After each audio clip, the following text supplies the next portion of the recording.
Introduction. If you happen to have read another book about Christopher Robin, you may remember that he once had a swan, or the swan had Christopher Robin, I don't know which, and that he used to call this swan Pooh. That was a long time ago, and when we said goodbye, we took the name with us, as we didn't think the swan would want it anymore.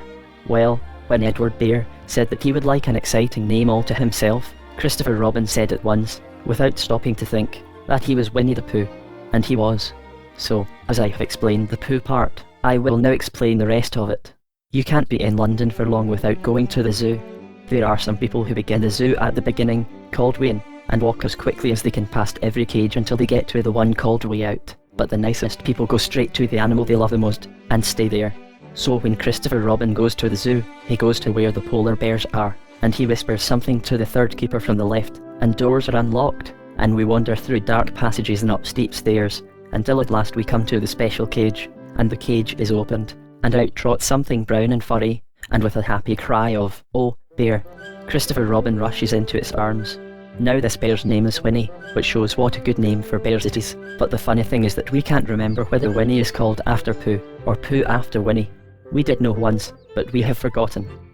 I had written as far as this when Piglet looked up and said in his squeaky voice, "What about me?" "My dear Piglet," I said, "the whole book is about you." "So it is about Pooh," he squeaked. "You see what it is. He is jealous because he thinks Pooh is having a grand introduction all to himself. Pooh is the favourite, of course, there's no denying it, but Piglet comes in for a good many things which Pooh misses, because you can't take Pooh to school without everybody knowing it. But Piglet is so small that he slips into a pocket, where it is very comforting to feel him when you're not quite sure whether twice 7 is 12 or 22. Sometimes he slips out and has a good look in the ink pot, and in this way he has got more education than Pooh, but Pooh doesn't mind. "Some have brains, and some haven't," he says, and there it is. And now, all the others are saying, "What about us?" So perhaps the best thing to do is to stop writing introductions and get on with the book. Chapter 1, in which we are introduced to Winnie the Pooh and some bees, and the stories begin. Here is Edward Bear, coming downstairs now, bump, bump, bump, on the back of his head, behind Christopher Robin. It is, as far as he knows, the only way of coming downstairs, but sometimes he feels that there really is another way, if only he could stop bumping for a moment and think of it. And then he feels that perhaps there isn't.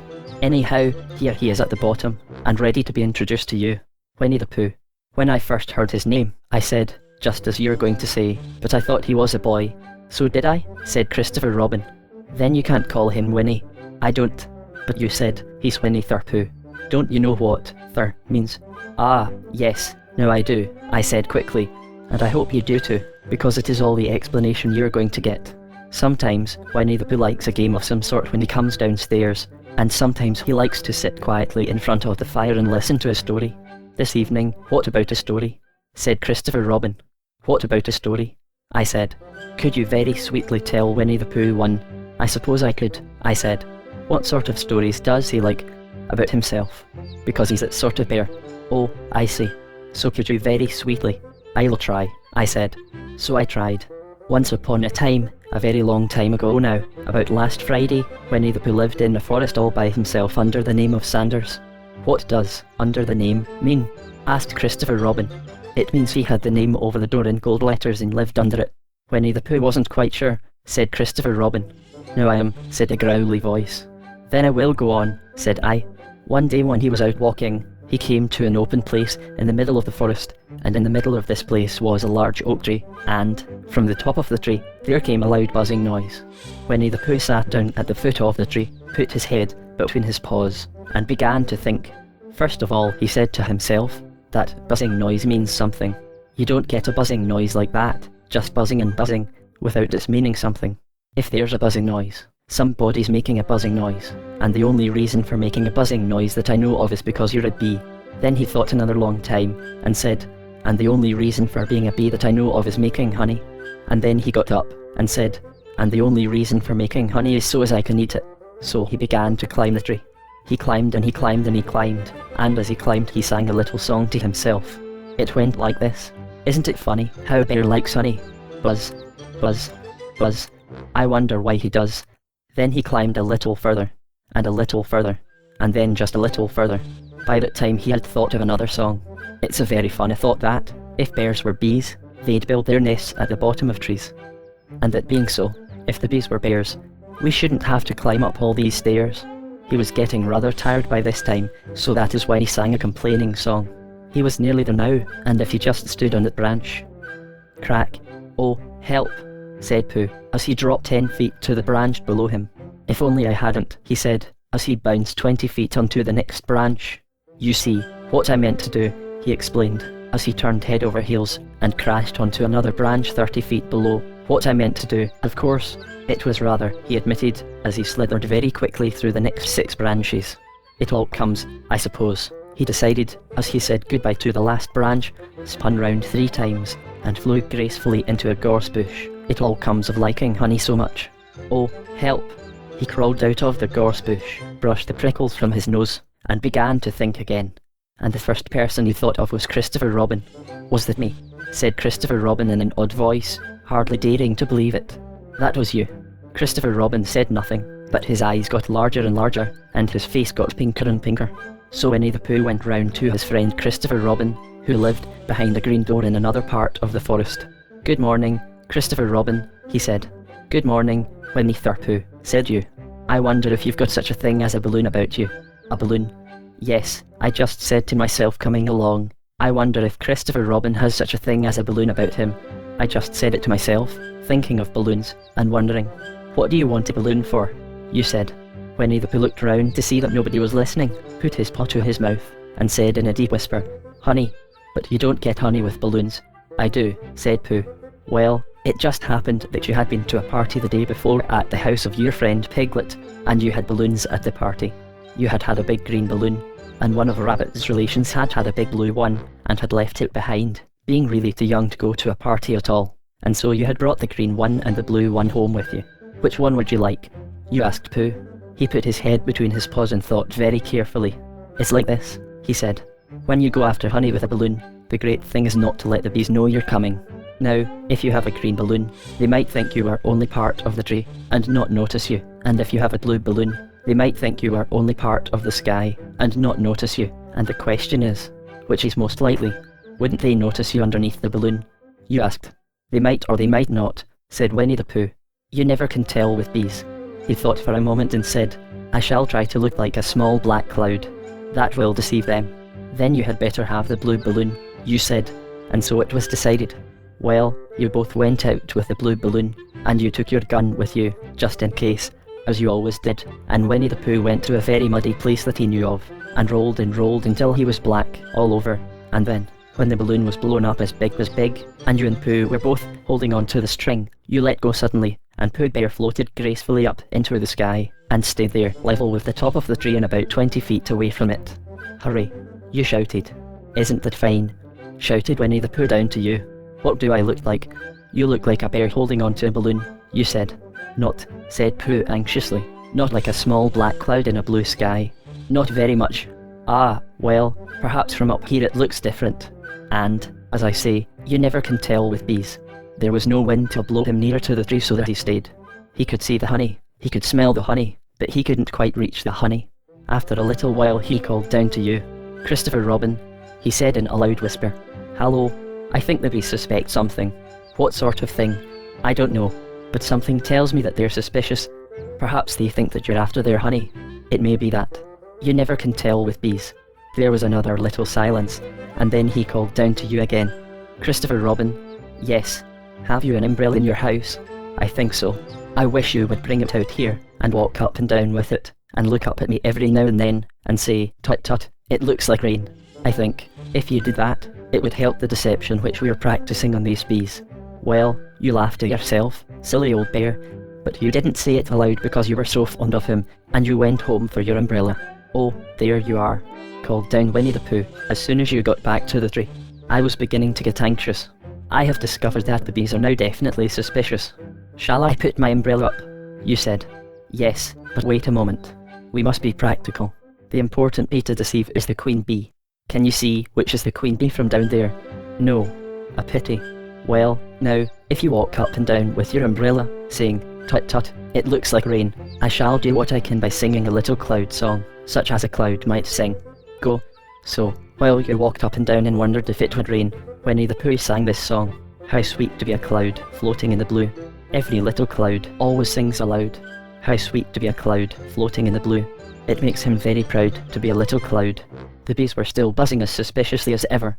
Some of them, indeed, left their nests and flew all round the cloud as it began the second verse of this song, and one bee sat down on the nose of the cloud for a moment, and then got up again. "Christopher, oh, Robin," called out the cloud. "Yes, I have just been thinking, and I have come to a very important decision. These are the wrong sort of bees." "Are they?" "Quite the wrong sort. So I should think they would make the wrong sort of honey, shouldn't you?" "Would they?" "Yes. So I think I shall come down." "How?" asked you. Winnie the Pooh hadn't thought about this. If he let go of the string, he would fall, bump, and he didn't like the idea of that. So he thought for a long time, and then he said, "Christopher Robin, you must shoot the balloon with your gun." "Have you got your gun?" "Of course I have," you said. "But if I do that, it will spoil the balloon," you said. "But if you don't," said Pooh, "I shall have to let go, and that would spoil me." When he put it like this, you saw how it was, and you aimed very carefully at the balloon, and fired. "Oh," said Pooh. "Did I miss?" you asked. "You didn't exactly miss," said Pooh, "but you missed the balloon." "I'm so sorry," you said, and you fired again, and this time you hit the balloon, and there came slowly out, and Winnie the Pooh floated down to the ground. But his arms were so stiff from holding on to the string of the balloon all the time that they stayed up straight in the air for more than a week, and whenever a fly came and settled on his nose he had to blow it off. And I think, but I am not sure, that that is why he was always called Pooh. "Is that the end of the story?" asked Christopher Robin. "That's the end of that one. There are others. About Pooh and me, and Piglet and Rabbit and all of you. Don't you remember?" "I do remember, and then when I try to remember, I forget. That day when Pooh and Piglet tried to catch the heffalump, they didn't catch it, did they?" "No, Pooh couldn't because he hasn't any brain." "Did I catch it?" "Well, that comes into the story." Christopher Robin nodded. "I do remember," he said. "Only Pooh doesn't very well, so that's why he likes having it told to him again. Because then it's a real story and not just remembering." "That's just how I feel," I said. Christopher Robin gave a deep sigh, picked his bear up by the leg, and walked off to the door, trailing Pooh behind him. At the door he turned and said, "Coming to see me have my bath?" "I might," I said. "I didn't hurt him when I shot him, did I?" "Not a bit." He nodded and went out, and in a moment I heard Winnie the Pooh bump, bump, bump going up the stairs behind him. Chapter 2, in which Pooh goes visiting and gets into a tight place. Edward Bear, known to his friends as Winnie the Pooh, or Pooh for short, was walking through the forest one day, humming proudly to himself. He had made up a little hum that very morning, as he was doing his stoutness exercises in front of the glass. Tra-la-la, as he stretched up as high as he could go, and then tra-la-la, oh, help, la, as he tried to reach his toes. After breakfast he had said it over and over to himself until he had learnt it off by heart, and now he was humming it right through, properly. It went like this. Tra-la-la, tra-la-la, tra-la-la, tra-la-la, rum-tum-tiddle, um-tum. Tiddle-iddle, tiddle-iddle, tiddle-iddle, tiddle-iddle, rum-tum-tum, tiddle-um. Well, he was humming this hum to himself, and walking gaily along, wondering what everybody else was doing, and what it felt like being somebody else, when suddenly he came to a sandy bank, and in the bank was a large hole. "Aha," said Pooh. "Rum-tum-tiddle, um-tum. If I know anything about anything, that hole means rabbit," he said, "and rabbit means company," he said, "and company means food and listening to me, humming and such like. Rum-tum-tum, tiddle-um." So he bent down, put his head into the hole, and called out, "Is anybody at home?" There was a sudden scuffling noise from inside the hole, and then silence. What I said was, "Is anybody at home?" called out Pooh very loudly. "No," said a voice, and then added, "You needn't shout so loud. I heard you quite well the first time." "Bother," said Pooh. "Isn't there anybody here at all?" "Nobody." Winnie the Pooh took his head out of the hole, and thought for a little, and he thought to himself, there must be somebody there, because somebody must have said, "Nobody." So he put his head back in the hole, and said, "Hello, Rabbit, isn't that you?" "No," said Rabbit, in a different sort of voice this time. "But isn't that Rabbit's voice?" "I don't think so," said Rabbit. "It isn't meant to be." "Oh," said Pooh. He took his head out of the hole, and had another think, and then he put it back, and said, "Well, could you very kindly tell me where Rabbit is?" "He has gone to see his friend Pooh Bear, who is a great friend of his." "But this is me," said Bear, very much surprised. "What sort of me?" "Pooh Bear." "Are you sure?" said Rabbit, still more surprised. Quite sure," said Pooh. "Oh, well, then, come in." So Pooh pushed and pushed and pushed his way through the hole, and at last he got in. You were quite right, said Rabbit, looking at him all over. It is you. Glad to see you. Who did you think it was? Well, I wasn't sure. You know how it is in the forest. One can't have anybody coming into one's house. One has to be careful. What about a mouthful of something? Pooh always liked a little something at 11 o'clock in the morning, and he was very glad to see Rabbit getting out the plates and mugs. And when Rabbit said, honey or condensed milk with your bread, he was so excited that he said, both, and then, so as not to seem greedy, he added, but don't bother about the bread, please. And for a long time after that he said nothing, until at last, humming to himself in a rather sticky voice, he got up, shook Rabbit lovingly by the paw, and said that he must be going on. Must you? Said Rabbit politely. Well, said Pooh, I could stay a little longer if you, and he tried very hard to look in the direction of the larder. As a matter of fact, said Rabbit, I was going out myself directly. Oh well, then, I'll be going on. Goodbye. Well, goodbye, if you're sure you won't have any more. Is there any more? Asked Pooh quickly. Rabbit took the covers off the dishes, and said, no, there wasn't. I thought not, said Pooh, nodding to himself.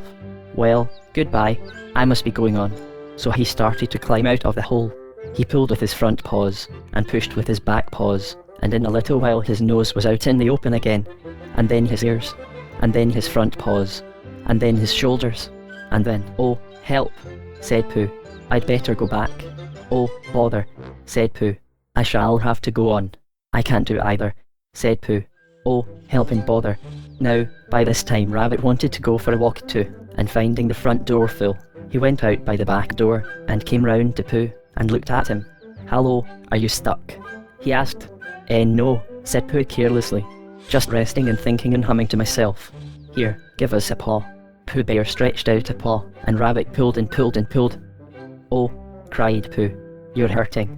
The fact is, said Rabbit, you're stuck. It all comes, said Pooh crossly, of not having front doors big enough. It all comes, said Rabbit sternly, of eating too much. I thought at the time, said Rabbit, only I didn't like to say anything, said Rabbit, that one of us was eating too much, said Rabbit, and I knew it wasn't me, he said. Well, well, I shall go and fetch Christopher Robin.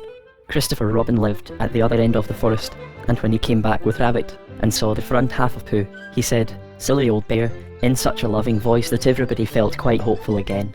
I was just beginning to think, said Bear, sniffing slightly, that Rabbit might never be able to use his front door again. And I should hate that, he said. So should I, said Rabbit. Use his front door again, said Christopher Robin. Of course he'll use his front door again. Good, said Rabbit. If we can't pull you out, Pooh, we might push you back. Rabbit scratched his whiskers thoughtfully, and pointed out that, when once Pooh was pushed back, he was back, and of course nobody was more glad to see Pooh than he was. Still there it was, some lived in trees and some lived underground. And, you mean I'd never get out? Said Pooh.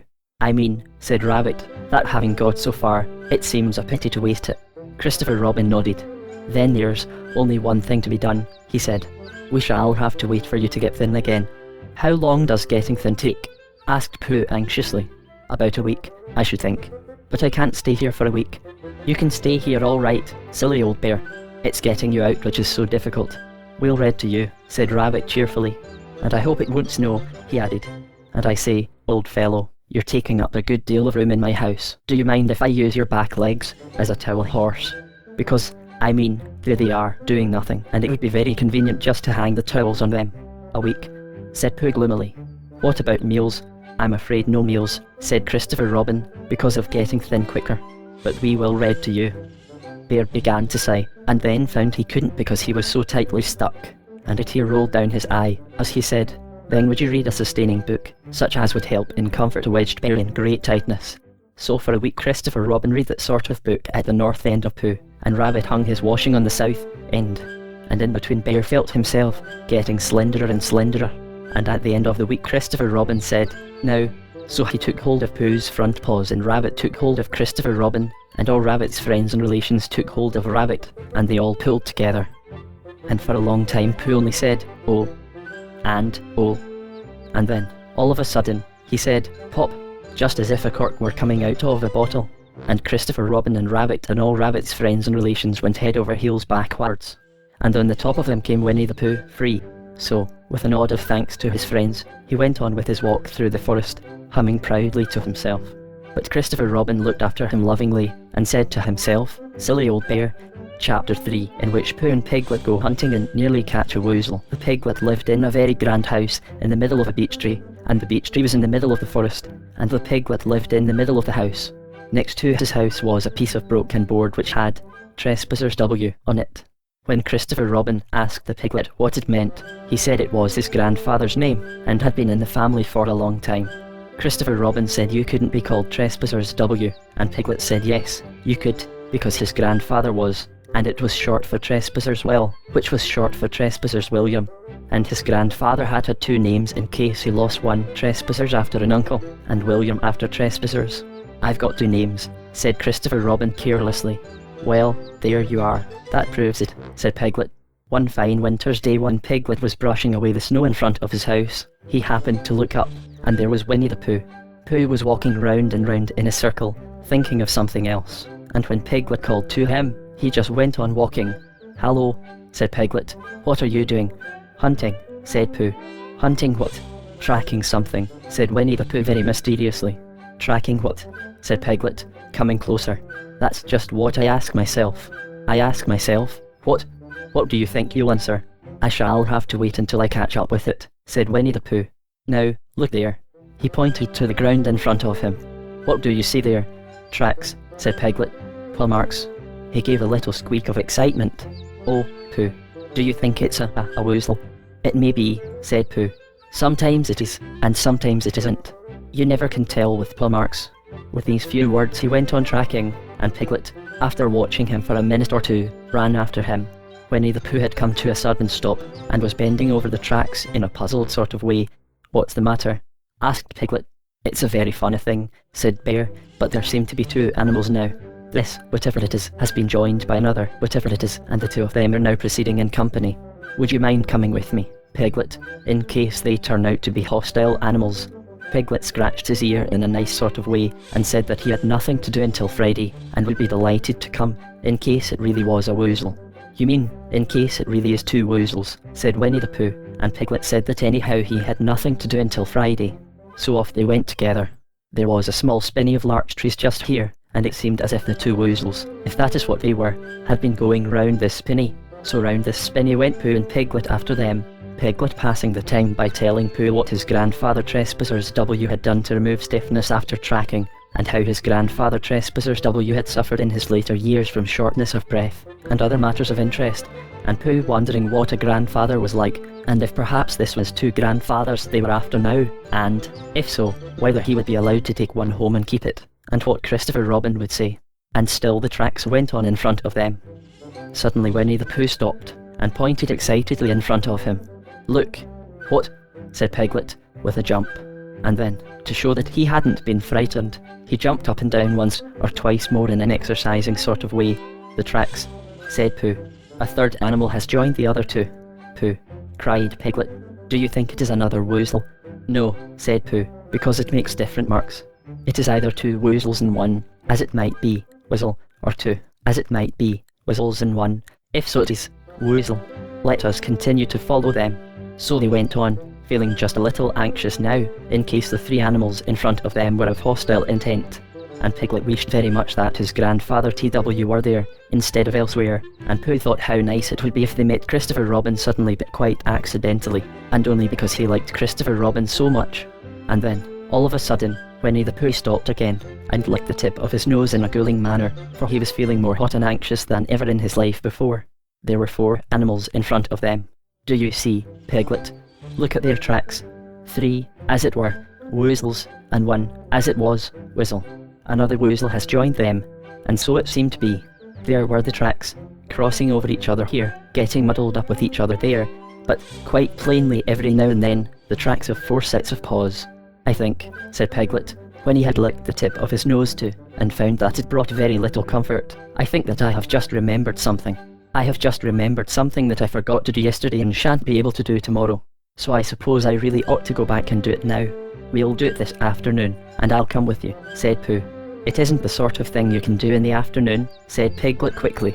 "It's a very particular morning thing, that has to be done in the morning, and, if possible, between the hours of, what would you say the time was?"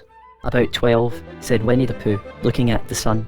Between, as I was saying, the hours of 12 and 12:05. So, really, dear old Pooh, if you'll excuse me, what's that? Pooh looked up at the sky, and then, as he heard the whistle again, he looked up into the branches of a big oak tree, and then he saw a friend of his. It's Christopher Robin, he said. Ah, then you'll be all right, said Piglet. You'll be quite safe with him. Goodbye, and he trotted off home as quickly as he could, very glad to be out of all danger again. Christopher Robin came slowly down his tree. Silly old bear, he said, what were you doing? First you went round the spinney twice by yourself, and then Piglet ran after you and you went round again together, and then you were just going round a fourth time. Wait a moment, said Winnie the Pooh, holding up his paw. He sat down and thought, in the most thoughtful way he could think.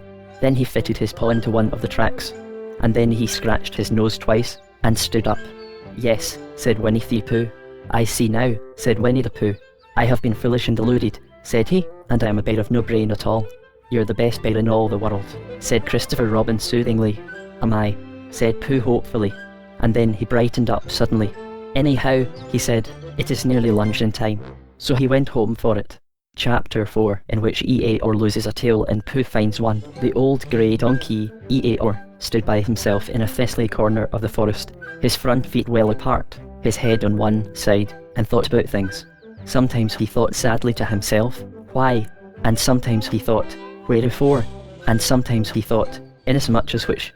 And sometimes he didn't quite know what he was thinking about. So when Winnie the Pooh came stumping along, Eeyore was very glad to be able to stop thinking for a little, in order to say, how do you do, in a gloomy manner to him. And how are you? Said Winnie the Pooh. Eeyore shook his head from side to side. Not very how, he said.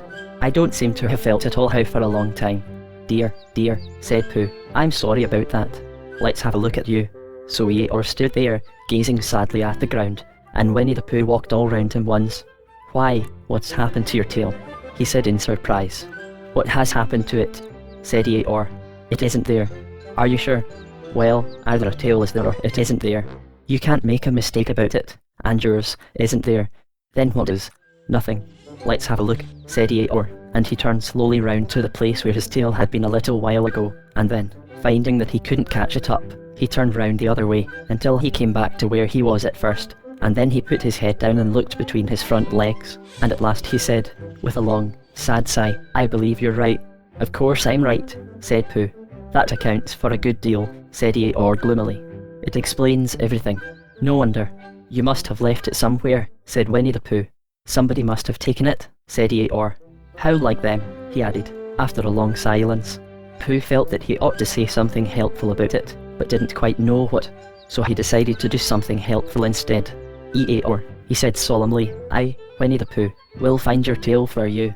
Thank you, Pooh, answered Eeyore. You're a real friend, said he. Not like some, he said. So Winnie the Pooh went off to find Eeyore's tail. It was a fine spring morning in the forest as he started out. Little soft clouds played happily in a blue sky, skipping from time to time in front of the sun as if they had come to put it out, and then sliding away suddenly so that the next might have his turn. Through them and between them the sun shone bravely, and a copse which had worn its furs all the year round seemed old and dowdy now beside the new green lace which the beeches had put on so proudly. Through copse and spinney marched Bear, down open slopes of gorse and heather, over rocky beds of streams, up steep banks of sandstone into the heather again, and so at last, tired and hungry, to the 100-acre wood. For it was in the 100-acre wood that Owl lived. And if anyone knows anything about anything, said Bear to himself, it's Owl who knows something about something, he said. Or my name's not Winnie the Pooh, he said. Which it is, he added. So there you are. Owl lived at the Chestnuts, an old world residence of great charm, which was grander than anybody else's, or seemed so to Bear, because it had both a knocker and a bell pull. Underneath the knocker there was a notice which said, Pleasing if an is recurred. Underneath the bell pull there was a notice which said, Pleas nook if an is not recked. These notices had been written by Christopher Robin, who was the only one in the forest who could spell, for Owl. Wise though he was in many ways, able to read and write and spell his own name WOL, yet somehow went all to pieces over delicate words like measles and butter red toast. Winnie the Pooh read the two notices very carefully, first from left to right, and afterwards, in case he had missed some of it, from right to left. Then, to make quite sure, he knocked and pulled the knocker, and he pulled and knocked the bell rope, and he called out in a very loud voice, Owl, I require an answer. It's Bear speaking. And the door opened, and Owl looked out. "Hello, Pooh," he said. "How's things?" "Terrible and sad," said Pooh, "because Eeyore, who is a friend of mine, has lost his tail, and he's moping about it. So could you very kindly tell me how to find it for him?" "Well," said Owl, "the customary procedure in such cases is as follows." "What does customary proid cake mean?" said Pooh, "for I am a bit of very little brain, and long words bother me." "It means the thing to do." "As long as it means that, I don't mind," said Pooh humbly. "The thing to do is as follows. First, issue a reward. Then, just a moment," said Pooh, holding up his paw. "What do we do to this? What you were saying? You sneezed just as you were going to tell me." "I didn't sneeze." "Yes, you did, Owl." "Excuse me, Pooh, I didn't." "You can't sneeze without knowing it." "Well, you can't know it without something having been sneezed." "What I said was, first issue a reward." "You're doing it again," said Pooh sadly. "A reward," said Owl very loudly. "We write a notice to say that we will give a large something to anybody who finds Eeyore's tail." I see," said Pooh, nodding his head. "Talking about large somethings," he went on dreamily, "I generally have a small something about now, about this time in the morning," and he looked wistfully at the cupboard in the corner of Owl's parlour. "Just a mouthful of condensed milk or what not, with perhaps a lick of honey." "Well, then," said Owl, "we write out this notice, and we put it up all over the forest." "A lick of honey," murmured Bear to himself, or not, as the case may be, and he gave a deep sigh and tried very hard to listen to what Owl was saying. But Owl went on, using longer and longer words, until at last he came back to where he started, and he explained that the person to write out this notice was Christopher Robin. "It was he who wrote the ones on my front door for me. Did you see them, Pooh?" For some time now Pooh had been saying yes and no in turn, with his eyes shut, to all that Owl was saying, and having said yes last time, he said no, not at all, now, without really knowing what Owl was talking about. "Didn't you see them?" said Owl, a little surprised. "Come and look at them now." So they went outside, and Pooh looked at the knocker and the notice below it, and he looked at the bell rope and the notice below it, and the more he looked at the bell rope, the more he felt that he had seen something like it, somewhere else, sometime before. "Handsome bell rope, isn't it?" said Owl. Pooh nodded. "It reminds me of something," he said, "but I can't think what." "Where did you get it?" "I just came across it in the forest. It was hanging over a bush, and I thought at first somebody lived there, so I rang it, and nothing happened, and then I rang it again very loudly, and it came off in my hand, and as nobody seemed to want it, I took it home, and, Owl," said Pooh solemnly, "you made a mistake. Somebody did want it." "Who?" "Eeyore, my dear friend Eeyore. He was fond of it. Fond of it. Attached to it," said Winnie the Pooh sadly. So with these words he unhooked it, and carried it back to Eeyore, and when Christopher Robin had nailed it on in its right place again, Eeyore frisked about the forest, waving his tail so happily that Winnie the Pooh came over all funny, and had to hurry home for a little snack of something to sustain him, and, wiping his mouth half an hour afterwards, he sang to himself proudly, "Who found the tail?" "I," said Pooh, "at 1:45, only it was 11:15 really. I found the tail." Chapter 5, in which Piglet meets the Heffalump. One day, when Christopher Robin and Winnie the Pooh and Piglet were all talking together, Christopher Robin finished the mouthful he was eating and said carelessly, "I saw a Heffalump today, Piglet." "What was it doing?" asked Piglet. "Just lumping along," said Christopher Robin. "I don't think it saw me." "I saw one once," said Piglet. "At least, I think I did," he said. "Only perhaps it wasn't." "So did I?" said Pooh, wondering what a Heffalump was like. "You don't often see them," said Christopher Robin carelessly. "Not now," said Piglet. "Not at this time of year," said Pooh. Then they all talked about something else until it was time for Pooh and Piglet to go home together. At first, as they stumped along the path which edged the 100-acre wood, they didn't say much to each other, but when they came to the stream and had helped each other across the stepping stones and were able to walk side by side again over the heather, they began to talk in a friendly way about this and that, and Piglet said, "If you see what I mean, Pooh," and Pooh said, "It's just what I think myself, Piglet," and Piglet said, "But, on the other hand, Pooh, we must remember," and Pooh said, "Quite true, Piglet, although I had forgotten it for the moment." And then, just as they came to the 6 pine trees, Pooh looked round to see that nobody else was listening, and said in a very solemn voice, "Piglet, I have decided something." "What have you decided, Pooh?" "I have decided to catch a Heffalump." Pooh nodded his head several times as he said this, and waited for Piglet to say, "How?" or "Pooh, you couldn't," or something helpful of that sort, but Piglet said nothing. The fact was Piglet was wishing that he had thought about it first. I shall do it, said Pooh, after waiting a little longer, by means of a trap. And it must be a cunning trap, so you will have to help me, Piglet. Pooh, said Piglet, feeling quite happy again now. I will. And then he said, how shall we do it? And Pooh said, that's just it. How? And then they sat down together to think it out. Pooh's first idea was that they should dig a very deep pit, and then the heffalump would come along and fall into the pit. And, why? Said Piglet. Why what? Said Pooh. Why would he fall in? Pooh rubbed his nose with his paw, and said that the heffalump might be walking along, humming a little song, and looking up at the sky, wondering if it would rain, and so he wouldn't see the very deep pit until he was halfway down, when it would be too late. Piglet said that this was a very good trap, but supposing it were raining already? Pooh rubbed his nose again, and said that he hadn't thought of that. And then he brightened up, and said that, if it were raining already, the heffalump would be looking at the sky wondering if it would clear up, and so he wouldn't see the very deep pit until he was halfway down, when it would be too late. Piglet said that, now that this point had been explained, he thought it was a cunning trap. Pooh was very proud when he heard this, and he felt that the heffalump was as good as caught already, but there was just one other thing which had to be thought about, and it was this. Where should they dig the very deep pit?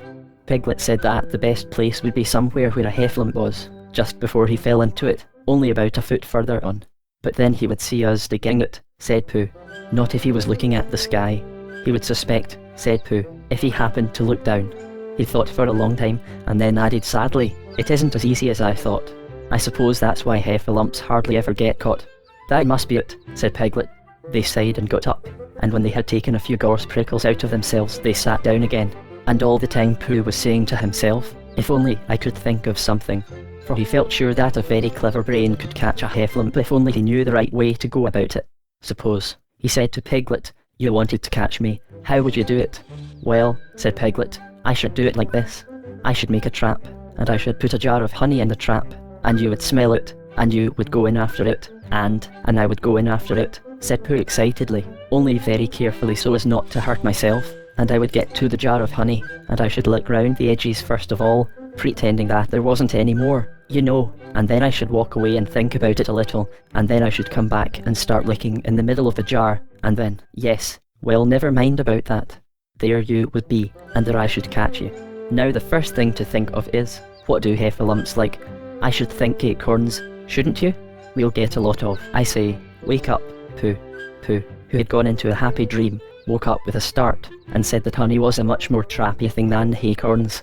Piglet didn't think so, and they were just going to argue about it, when Piglet remembered that, if they put acorns in the trap, he would have to find the acorns, but if they put honey, then Pooh would have to give up some of his own honey. So he said, all right, honey then, just as Pooh remembered it too, and was going to say, all right, acorns. Honey, said Piglet to himself in a thoughtful way, as if it were now settled. I'll dig the pit, while you go and get the honey. Very well, said Pooh, and he stumped off. As soon as he got home, he went to the larder, and he stood on a chair, and took down a very large jar of honey from the top shelf. It had honey written on it, but, just to make sure, he took off the paper cover and looked at it, and it looked just like honey. But you never can tell, said Pooh. I remember my uncle saying once that he had seen cheese just this colour. So he put his tongue in, and took a large lick. Yes, he said, it is. No doubt about that. And honey, I should say, right down to the bottom of the jar. Unless, of course, he said, somebody put cheese in at the bottom just for a joke. Perhaps I had better go a little further, just in case. In case heffalumps don't like cheese. Same as me. Ah, and he gave a deep sigh. I was right. It is honey, right the way down. Having made certain of this, he took the jar back to Piglet, and Piglet looked up from the bottom of his very deep pit, and said, got it? And Pooh said, yes, but it isn't quite a full jar, and he threw it down to Piglet, and Piglet said, no, it isn't. Is that all you've got left? And Pooh said, yes, because it was. So Piglet put the jar at the bottom of the pit, and climbed out, and they went off home together. Well, good night, Pooh, said Piglet, when they had got to Pooh's house. And we meet at 6 o'clock tomorrow morning by the pine trees, and see how many heffalumps we've got in our trap. 6 o'clock, Piglet. And have you got any string? No. Why do you want string? To lead them home with. Oh, I think heffalumps come if you whistle. Some do and some don't. You never can tell with heffalumps. Well, good night. Good night. And off Piglet trotted to his house Trespassers W, while Pooh made his preparations for bed. Some hours later, just as the night was beginning to steal away, Pooh woke up suddenly with a sinking feeling.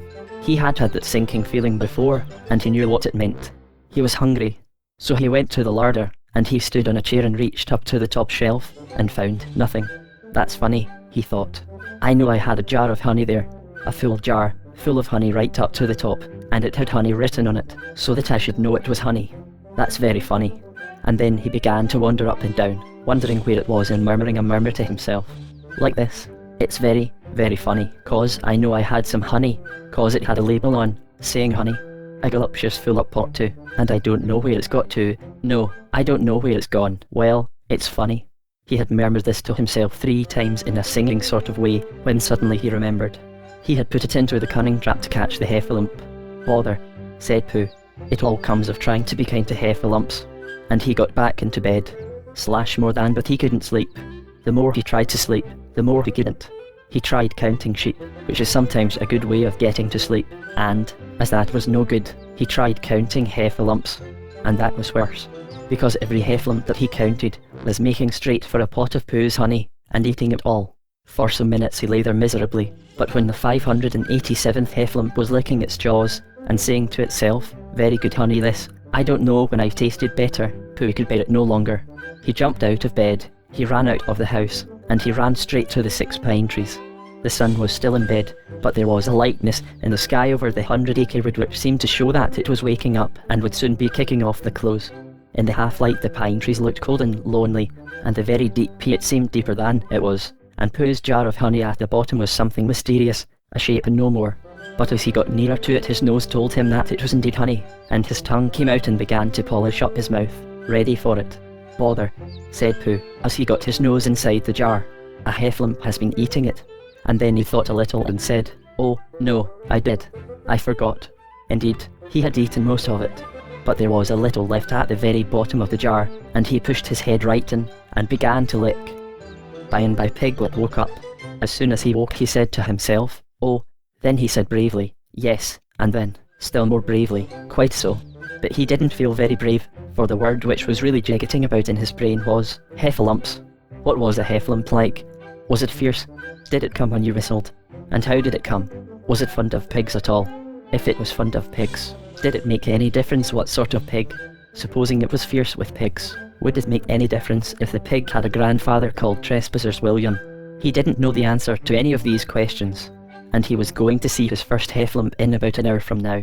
Of course Pooh would be with him, and it was much more friendly with two. But suppose heffalumps were very fierce with pigs and bears. Wouldn't it be better to pretend that he had a headache and couldn't go up to the 6 pine trees this morning? But then suppose that it was a very fine day and there was no heffalump in the trap. Here he would be, in bed all the morning, simply wasting his time for nothing. What should he do? And then he had a clever idea. He would go up very quietly to the 6 pine trees now, peep very cautiously into the trap, and see if there was a heffalump there. And if there was, he would go back to bed, and if there wasn't, he wouldn't. So off he went. At first he thought that there wouldn't be a heffalump in the trap, and then he thought that there would, and as he got nearer he was sure that there would, because he could hear it heffalumping about like anything.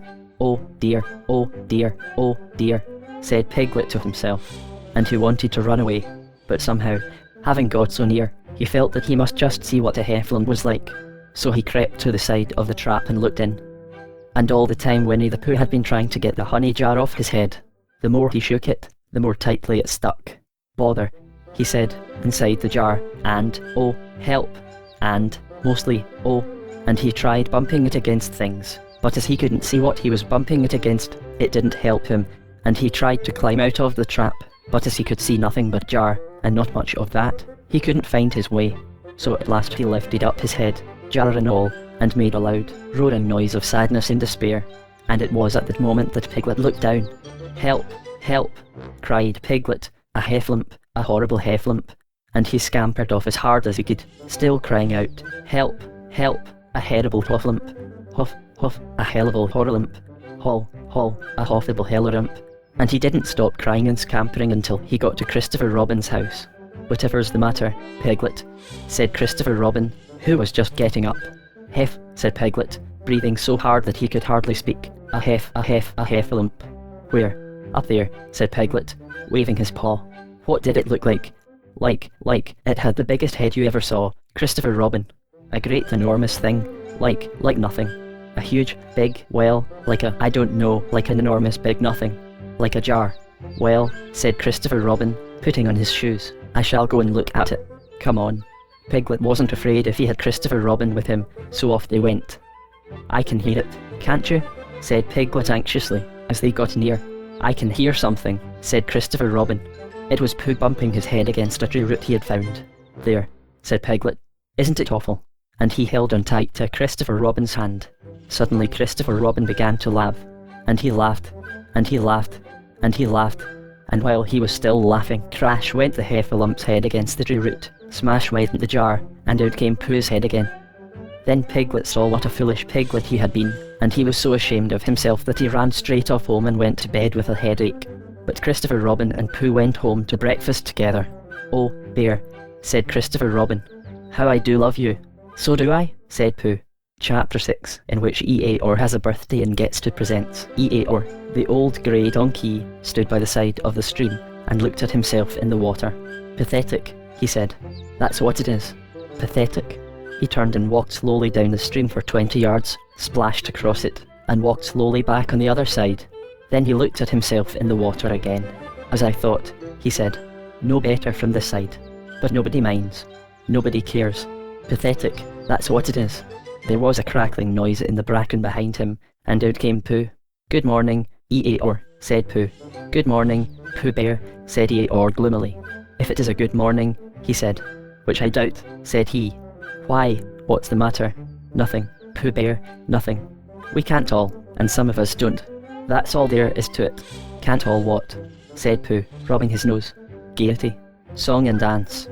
Here we go round the mulberry bush. Oh, said Pooh. He thought for a long time, and then asked, what mulberry bush is that? Bonhomie, went on Eeyore gloomily. French word meaning bonhomie, he explained. I'm not complaining, but there it is. Pooh sat down on a large stone, and tried to think this out. It sounded to him like a riddle, and he was never much good at riddles, being a bit of very little brain. So he sang Cottleston Pie instead.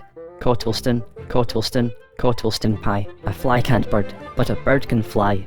Ask me a riddle and I reply. Cottleston, Cottleston, Cottleston Pie. That was the first verse. When he had finished it, Eeyore didn't actually say that he didn't like it, so Pooh very kindly sang the second verse to him. Cottleston, Cottleston, Cottleston Pie. A fish can't whistle and neither can I. Ask me a riddle and I reply. Cottleston, Cottleston, Cottleston Pie. Eeyore still said nothing at all, so Pooh hummed the third verse quietly to himself. Cottleston, Cottleston, Cottleston Pie. Why does a chicken? I don't know why. Ask me a riddle and I reply. Cottleston, Cottleston, Cottleston Pie. That's right, said Eeyore. Sing. Umpty tiddly, umpty too. Here we go gathering nuts and may. Enjoy yourself. I am, said Pooh. Some can, said Eeyore. Why, what's the matter? Is anything the matter? You seem so sad. Eeyore. Sad? Why should I be sad? It's my birthday. The happiest day of the year. Your birthday, said Pooh in great surprise. Of course it is. Can't you see? Look at all the presents I have had. He waved a foot from side to side. Look at the birthday cake.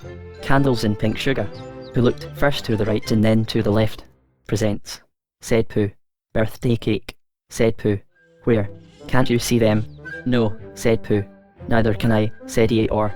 Joke, he explained. Haha.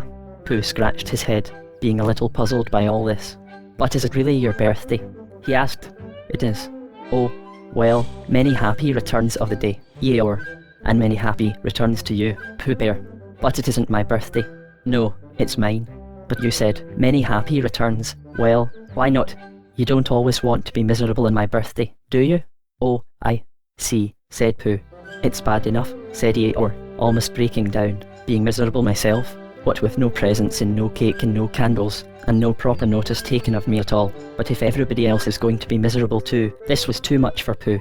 Stay there, he called to Eeyore, as he turned and hurried back home as quick as he could, for he felt that he must get Eeyore a present of some sort at once, and he could always think of a proper one afterwards. Outside his house he found Piglet, jumping up and down trying to reach the knocker. Hello, Piglet, he said.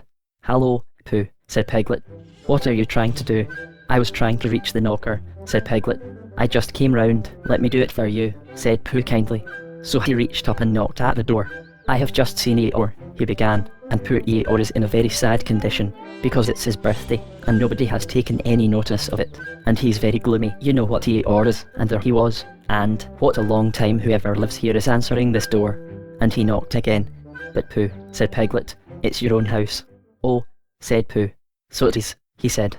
Well, let's go in. So in they went. The first thing Pooh did was to go to the cupboard to see if he had quite a small jar of honey left, and he had, so he took it down. I'm giving this to Eeyore, he explained, as a present. What are you going to give? Couldn't I give it to, said Piglet, from both of us? No, said Pooh. That would not be a good plan. All right, then, I'll give him a balloon. I've got one left from my party. I'll go and get it now, shall I? That, Piglet, is a very good idea. It is just what Eeyore wants to cheer him up. Nobody can be uncheered with a balloon. So off Piglet trotted, and in the other direction went Pooh, with his jar of honey. It was a warm day, and he had a long way to go. He hadn't gone more than halfway when a sort of funny feeling began to creep all over him. It began at the tip of his nose and trickled all through him and out at the soles of his feet. It was just as if somebody inside him were saying, Now then, Pooh, time for a little something. Dear, dear, said Pooh, I didn't know it was as late as that. So he sat down and took the top off his jar of honey. Lucky I brought this with me, he thought. Many a bear going out on a warm day like this would never have thought of bringing a little something with him. And he began to eat. Now let me see, he thought, as he took his last lick of the inside of the jar. Where was I going? Ah, yes, Eeyore. He got up slowly. And then, suddenly, he remembered. He had eaten Eeyore's birthday present. Bother, said Pooh. What shall I do? I must give him something. For a little while he couldn't think of anything. Then he thought, well, it's a very nice pot, even if there's no honey in it. And if I washed it clean, and got somebody to write a happy birthday on it, Eeyore could keep things in it, which might be useful. So, as he was just passing the 100-acre wood, he went inside to call an owl, who lived there. Good morning, Owl, he said. Good morning, Pooh, said Owl. Many happy returns of Eeyore's birthday, said Pooh. Oh, is that what it is? What are you giving him, Owl? What are you giving him, Pooh? I'm giving him a useful pot to keep things in, and I wanted to ask you, is this it? Said Owl, taking it out of Pooh's paw.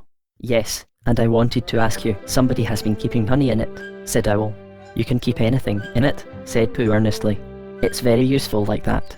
And I wanted to ask you, you ought to write a happy birthday on it. That was what I wanted to ask you, said Pooh, because my spelling is wobbly. It's good spelling, but it wobbles, and the letters get in the wrong places. Would you write a happy birthday on it for me? It's a nice pot, said Owl, looking at it all round. Couldn't I give it to, from both of us? No, said Pooh. That would not be a good plan. Now I'll just wash it first, and then you can write on it. Well, he washed the pot out, and dried it, while Owl licked the end off his pencil, and wondered how to spell birthday. Can you read, Pooh? He asked a little anxiously. There's a notice about knocking and ringing outside my door, which Christopher Robin wrote. Could you read it? Christopher Robin told me what it said, and then I could. Well, I'll tell you what this says, and then you'll be able to. So Owl wrote. And this is what he wrote. Hi pee pee pee thuth, thitha, thuth dee. Pooh looked on admiringly. I'm just saying, a happy birthday, said Owl carelessly. It's a nice long one, said Pooh, very much impressed by it. Well, actually, of course, I'm saying a very happy birthday with love from Pooh. Naturally it takes a good deal of pencil to say a long thing like that. Oh, I see, said Pooh. While all this was happening, Piglet had gone back to his own house to get Eeyore's balloon. He held it very tightly against himself, so that it shouldn't blow away, and he ran as fast as he could so as to get to Eeyore before Pooh did, for he thought that he would like to be the first one to give a present, just as if he had thought of it without being told by anybody. And running along, and thinking how pleased Eeyore would be, he didn't look where he was going, and suddenly he put his foot in a rabbit hole, and fell down flat on his face. Bang! Asterisk, asterisk, asterisk. Piglet lay there, wondering what had happened. At first he thought that the whole world had blown up, and then he thought that perhaps only the forest part of it had, and then he thought that perhaps only he had, and he was now alone in the moon or somewhere, and would never see Christopher Robin or Pooh or Eeyore again. And then he thought, well, even if I'm in the moon, I needn't be face downwards all the time, so he got cautiously up and looked about him. He was still in the forest. Well, that's funny, he thought. I wonder what that bang was. I couldn't have made such a noise just falling down. And where's my balloon? And what's the small piece of damp rag doing? It was the balloon. Oh dear, said Piglet. Oh dear, oh dear. Well, it's too late now. I can't go back, and I haven't another balloon, and perhaps Eeyore doesn't like balloons so very much. So he trotted on, rather sadly now, and down he came to the side of the stream where Eeyore was, and called out to him. Good morning, Eeyore, shouted Piglet. Good morning, little piglet, said Eeyore. If it is a good morning, he said. Which I doubt, said he. Not that it matters, he said. Many happy returns of the day, said Piglet, having now got closer. Eeyore stopped looking at himself in the stream, and turned to stare at Piglet. Just say that again, he said. Many wait a moment. Balancing on 3 legs, he began to bring his 4th leg very cautiously up to his ear. I did this yesterday, he explained, as he fell down for the 3rd time. It's quite easy. It's so as I can hear better. There, that's done it. Now then, what were you saying? He pushed his ear forward with his hoof. Many happy returns of the day, said Piglet again, meaning me. Of course, Eeyore. My birthday. Yes. Me having a real birthday. Yes, Eeyore, and I've brought you a present. Eeyore took down his right hoof from his right ear, turned round, and with great difficulty put up his left hoof. I must have it in the other ear, he said. Now then. A present, said Piglet very loudly, meaning me again. Yes. My birthday still. Of course, Eeyore. Me going on having a real birthday. Yes, Eeyore, and I brought you a balloon. Balloon, said Eeyore. You did say balloon. One of those big coloured things you blow up. Gaiety, song and dance. Here we are and there we are. Yes, but I'm afraid. I'm very sorry, Eeyore, but when I was running along to bring it to you, I fell down. Dear, how unlucky. You ran too fast, I expect. You didn't hurt yourself, little piglet. No, but oh, Eeyore, I burst the balloon. There was a very long silence. My balloon, said Eeyore at last. Piglet nodded. My birthday balloon. Yes, Eeyore, said Piglet, sniffing a little. Here it is.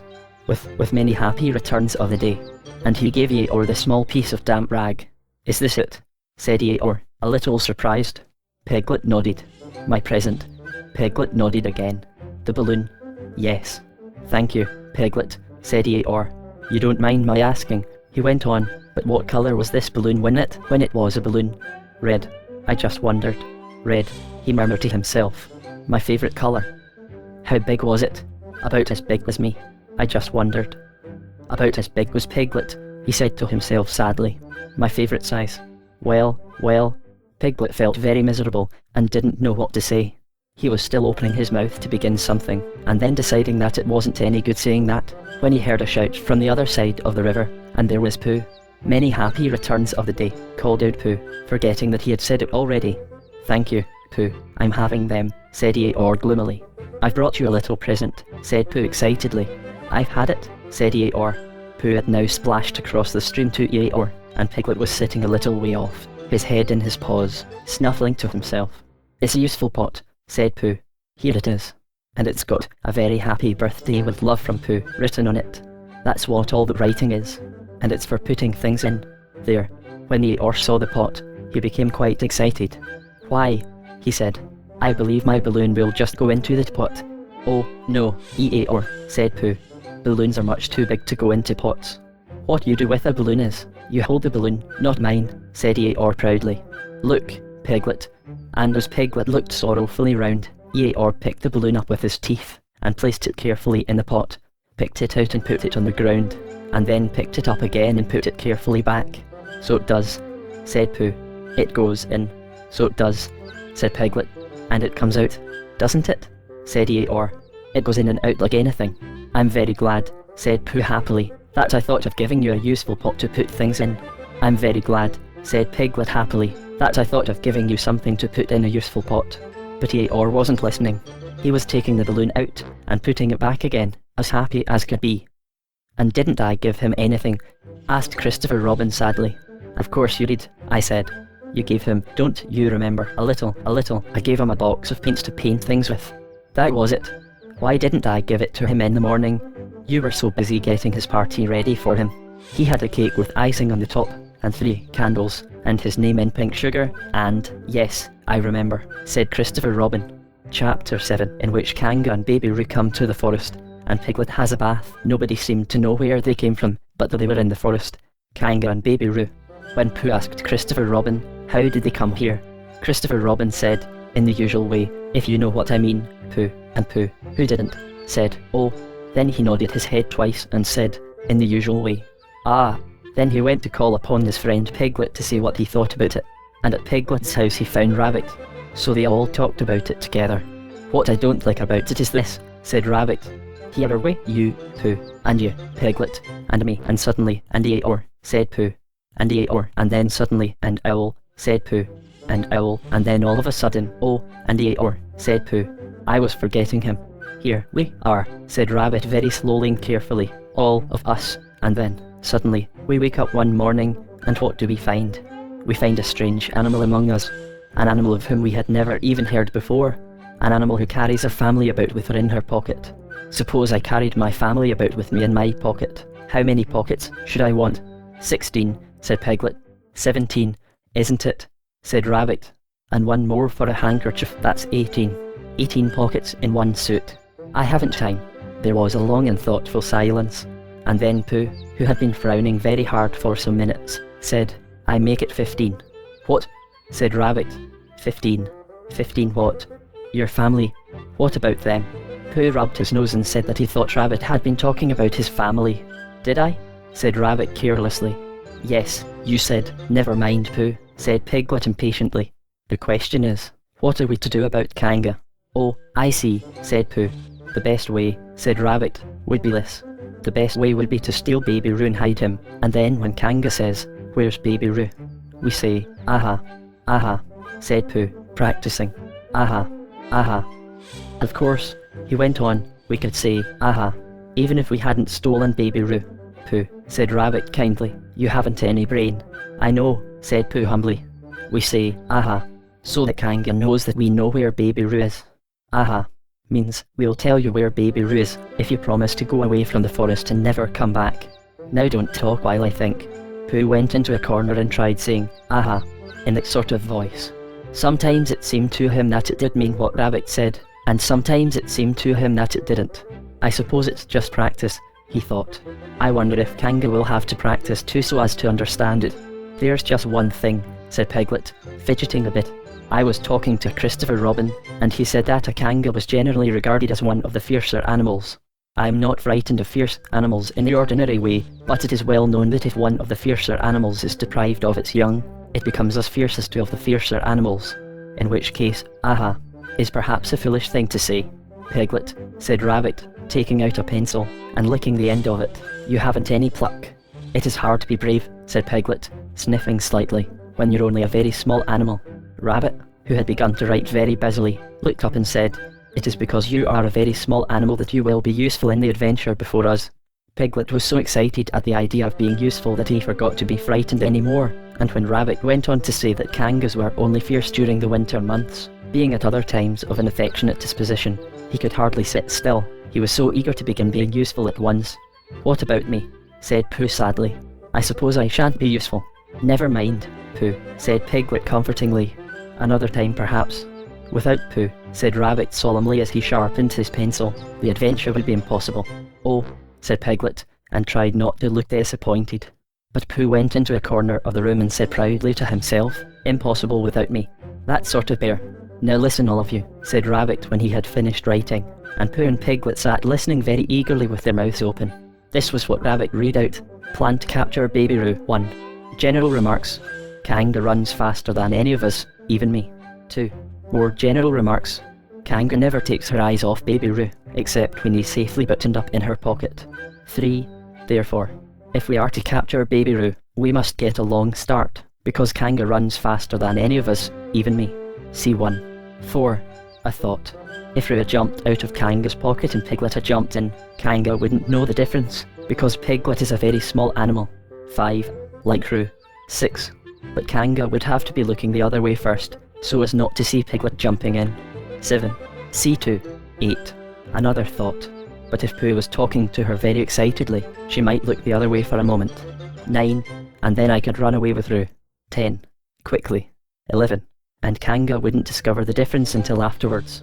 Well, Rabbit read this out proudly, and for a little while after he had read it nobody said anything. And then Piglet, who had been opening and shutting his mouth without making any noise, managed to say very huskily, "And afterwards?" "How do you mean?" "When Kanga does discover the difference, then we all say, 'Aha.' All three of us." "Yes." "Oh, why? What's the trouble, Piglet?" "Nothing," said Piglet, "as long as we all three say it." "As long as we all three say it," said Piglet. "I don't mind," he said, "but I shouldn't care to say 'Aha' by myself. It wouldn't sound nearly so well. By the way," he said, "you're quite sure about what you said about the winter months?" "The winter months?" "Yes, only being fierce in the winter months." "Oh, yes, that's all right." "Well, Pooh, you say what you have to do." "No," said Pooh Bear. "Not yet," he said. "What do I do?" "Well, you just have to talk very hard to Kanga so as she doesn't notice anything." "Oh, what about? Anything you like." "You mean like telling her a little bit of poetry or something?" "That's it," said Rabbit. "Splendid. Now come along." So they all went out to look for Kanga. Kanga and Roo were spending a quiet afternoon in a sandy part of the forest. Baby Roo was practicing very small jumps in the sand, and falling down mouse holes and climbing out of them, and Kanga was fidgeting about and saying, "Just one more jump, dear, and then we must go home." And at that moment who should come stumping up the hill but Pooh. "Good afternoon, Kanga." "Good afternoon, Pooh." "Look at me jumping," squeaked Roo, and fell into another mouse hole. "Hello, Roo, my little fellow." "We were just going home," said Kanga. "Good afternoon, Rabbit." "Good afternoon, Piglet." Rabbit and Piglet, who had now come up from the other side of the hill, said "Good afternoon" and "Hello, Roo," and asked them to look at him jumping, so they stayed and looked, and Kanga looked too. "Oh, Kanga," said Pooh, after Rabbit had winked at him twice, "I don't know if you're interested in poetry at all." "Hardly at all," said Kanga. "Oh," said Pooh. "Roo, dear, just one more jump and then we must go home." There was a short silence while Roo fell down another mouse hole. "Go on," said Rabbit in a loud whisper behind his paw. "Talking of poetry," said Pooh, "I made up a little piece as I was coming along. It went like this." "Now let me see, fancy," said Kanga. "Now Roo, dear, you'll like this piece of poetry," said Rabbit. "You'll love it," said Piglet. "You must listen very carefully," said Rabbit, "so as not to miss any of it," said Piglet. "Oh, yes," said Kanga, but she still looked at Baby Roo. "How did it go, Pooh?" said Rabbit. Pooh gave a little cough and began. "Lines written by a bear of very little brain. On Monday, when the sun is hot, I wonder to myself a lot. Now is it true, or is it not, that what is which and which is what? On Tuesday, when it hails and snows, the feeling on me grows and grows, that hardly anybody knows if those are these, or these are those. On Wednesday, when the sky is blue, and I have nothing else to do, I sometimes wonder if it's true, that who is what and what is who. On Thursday, when it starts to freeze, and hoarfrost twinkles on the trees, how very readily one sees that these are whose, but whose are these. On Friday, yes, it is, isn't it?" said Kanga, not waiting to hear what happened on Friday. "Just one more jump, Roo, dear, and then we really must be going." Rabbit gave Pooh a hurrying up sort of nudge. "Talking of poetry," said Pooh quickly, "have you ever noticed that tree right over there?" "Where?" said Kanga. "Now, Roo, right over there," said Pooh, pointing behind Kanga's back. "No," said Kanga. "Now jump in, Roo, dear, and we'll go home." "You ought to look at that tree right over there," said Rabbit. "Shall I lift you in, Roo?" And he picked up Roo in his paws. "I can see a bird in it from here," said Pooh. "Or is it a fish?" "You ought to see that bird from here," said Rabbit. "Unless it's a fish." "It isn't a fish, it's a bird," said Piglet. "So it is," said Rabbit. "Is it a starling or a blackbird?" said Pooh. "That's the whole question," said Rabbit. "Is it a blackbird or a starling?" And then at last Kanga turned her head to look, and the moment that her head was turned, Rabbit said in a loud voice, "In you go, Roo," and then jumped Piglet into Kanga's pocket, and off scampered Rabbit, with Roo in his paws, as fast as he could. "Why, where's Rabbit?" said Kanga, turning round again. "Are you all right, Roo, dear?" Piglet made a squeaky Roo noise from the bottom of Kanga's pocket. "Rabbit had to go away," said Pooh. "I think he thought of something he had to go and see about suddenly." And Piglet? I think Piglet thought of something at the same time. Suddenly. "Well, we must be getting home," said Kanga. "Goodbye, Pooh." And in 3 large jumps she was gone. Pooh looked after her as she went. "I wish I could jump like that," he thought. "Some can and some can't. That's how it is. but there were moments when Piglet wished that Kanga couldn't. Often, when he had had a long walk home through the forest, he had wished that he were a bird, but now he thought jerkily to himself at the bottom of Kanga's pocket, "If this is flying I shall never really take to it," and as he went up in the air he said, "Ooh," and as he came down he said, "Oh," and he was saying, "Ooh oh, ooh oh, ooh," all the way to Kanga's house. Of course, as soon as Kanga unbuttoned her pocket, she saw what had happened. Just for a moment, she thought she was frightened, and then she knew she wasn't, for she felt sure that Christopher Robin would never let any harm happen to Roo. So she said to herself, "If they are having a joke with me, I will have a joke with them. Now then, Roo, dear," she said, as she took Piglet off her pocket. "Bedtime." "Aha," said Piglet, as well as he could after his terrifying journey. But it wasn't a very good "aha," and Kanga didn't seem to understand what it meant. "Bath first," said Kanga in a cheerful voice. "Aha," said Piglet again, looking round anxiously for the others. But the others weren't there.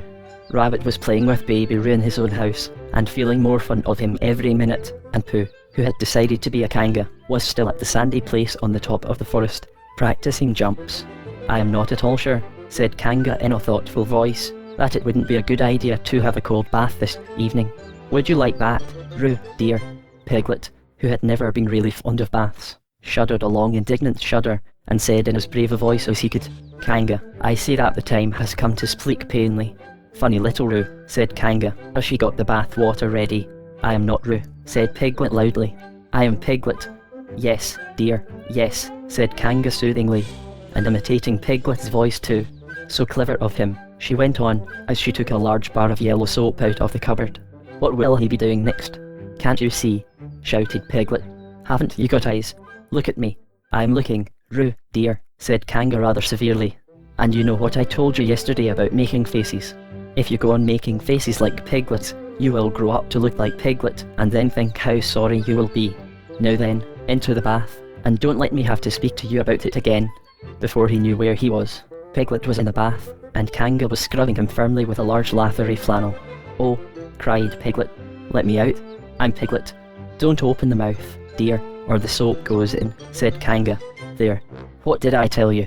You did it on purpose," spluttered Piglet, as soon as he could speak again, and then accidentally had another mouthful of lathery flannel.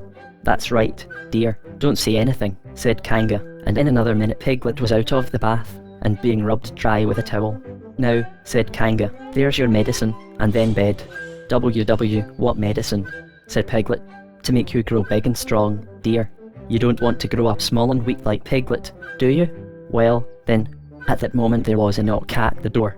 "Come in," said Kanga, and in came Christopher Robin. "Christopher Robin, Christopher Robin," cried Piglet. "Tell Kanga who I am. She keeps saying I'm Roo. I'm not Roo, am I?" Christopher Robin looked at him very carefully, and shook his head. "You can't be Roo," he said, "because I've just seen Roo playing in Rabbit's house." "Well," said Kanga, "fancy that. Fancy my making a mistake like that." "There you are," said Piglet. "I told you so. I'm Piglet." Christopher Robin shook his head again. "Oh, you're not Piglet," he said. "I know Piglet well, and he's quite a different colour." Piglet began to say that this was because he had just had a bath, and then he thought that perhaps he wouldn't say that, and as he opened his mouth to say something else, Kanga slipped the medicine spoon in, and then patted him on the back and told him that it was really quite a nice taste when you got used to it. "I knew it wasn't Piglet," said Kanga. "I wonder who it can be." "Perhaps it's some relation of Pooh's," said Christopher Robin. "What about a nephew or an uncle or something?" Kanga agreed that this was probably what it was, and said that they would have to call it by some name. "I shall call it Pooh Tell," said Christopher Robin. "Henry Pooh Tell for short." And just when it was decided, Henry Pooh Tell wriggled out of Kanga's arms and jumped to the ground. To his great joy, Christopher Robin had left the door open. Never had Henry Pooh Tell Piglet run so fast as he ran then, and he didn't stop running until he had got quite close to his house. But when he was 100 yards away he stopped running, and rode the rest of the way home, so as to get his own nice comfortable colour again. So Kanga and Roo stayed in the forest, and every Tuesday Roo spent the day with his great friend Rabbit, and every Tuesday Kanga spent the day with her great friend Pooh, teaching him to jump, and every Tuesday Piglet spent the day with his great friend Christopher Robin. So they were all happy again. Chapter 8, in which Christopher Robin leads an expedition to the North Pole. One fine day Pooh had stumped up to the top of the forest to see if his friend Christopher Robin was interested in bears at all. At breakfast that morning, A simple meal of marmalade spread lightly over a honeycomb or two. He had suddenly thought of a new song. It began like this: Sing ho, for the life of a bear. When he had got as far as this, he scratched his head and thought to himself, that's a very good start for a song, but what about the second line? He tried singing ho 2 or 3 times, but it didn't seem to help. Perhaps it would be better, he thought, if I sang hi for the life of a bear. So he sang it. But it wasn't. Very well then, he said, I shall sing the first line twice, and perhaps if I sing it very quickly, I shall find myself singing the third and fourth lines before I have time to think of them, and it will be a good song. Now then, sing ho, for the life of a bear. Sing ho, for the life of a bear. I don't much mind if it rains or snows, 'cause I've got a lot of honey on my nice new nose. I don't much care if it snows or thaws, 'cause I've got a lot of honey on my nice clean paws. Sing ho, for a bear. Sing ho, for a Pooh. And I'll have a little something in an hour or two. He was so pleased with this song that he sang it all the way to the top of the forest, and if I go on singing it much longer, he thought, it will be time for the little something, and then the last line won't be true. So he turned it into a hum instead. Christopher Robin was sitting outside his door, putting on his big boots. As soon as he saw the big boots, Pooh knew that an adventure was going to happen, and he brushed the honey off his nose with the back of his paw, and spruced himself up as well as he could, so as to look ready for anything. Good morning, Christopher Robin, he called out. Hello, Pooh Bear. I can't get this boot on. That's bad, said Pooh. Do you think you could very kindly lean against me, 'cause I keep pulling so hard that I fall over backwards? Pooh sat down, dug his feet into the ground, and pushed hard against Christopher Robin's back, and Christopher Robin pushed hard against his, and pulled at his boot until he had got it on. And that's that, said Pooh. What do we do next? We are all going on an expedition, said Christopher Robin, as he got up and brushed himself. Thank you, Pooh. Going on an expedition, said Pooh eagerly. I don't think I've ever been on one of those. Where are we going to on this expedition? Expedition, silly old bear. It's got an X in it. Oh, said Pooh. I know, but he didn't really. We're going to discover the North Pole. Oh, said Pooh again. What is the North Pole? He asked. It's just a thing you discover, said Christopher Robin carelessly, not being quite sure himself. Oh, I see, said Pooh. Are bears any good at discovering it? Of course they are. And Rabbit and Kanga and all of you. It's an expedition. That's what an expedition means. A long line of everybody. You'd better tell the others to get ready, while I see if my gun's all right. And we must all bring provisions. Bring what? Things to eat. Oh, said Pooh happily. I thought you said provisions. I'll go and tell them. And he stumped off. The first person he met was Rabbit. Hello, Rabbit, he said. Is it you? Let's pretend it isn't, said Rabbit, and see what happens. I've got a message for you. I'll give it to him. We're all going on an expedition with Christopher Robin. What is it when we're on it? A sort of boat, I think, said Pooh. Oh, that sort. Yes. And we're going to discover a pole or something. Or was it a mole? Anyhow, we're going to discover it. We are we? Said Rabbit. Yes. And we've got to bring things to eat with us, in case we want to eat them. Now I'm going down to Piglet's. Tell Kanga, will you? He left Rabbit and hurried down to Piglet's house. The piglet was sitting on the ground at the door of his house blowing happily at a dandelion, and wondering whether it would be this year, next year, sometime, or never. He had just discovered that it would be never, and was trying to remember what it was, and hoping it wasn't anything nice, when Pooh came up. Oh, Piglet, said Pooh excitedly, we're going on an expedition, all of us, with things to eat, to discover something. To discover what? Said Piglet anxiously. Oh, just something. Nothing fierce. / more than. Christopher Robin didn't say anything about fierce. He just said it had an X. It isn't their necks I mind, said Piglet earnestly. It's their teeth.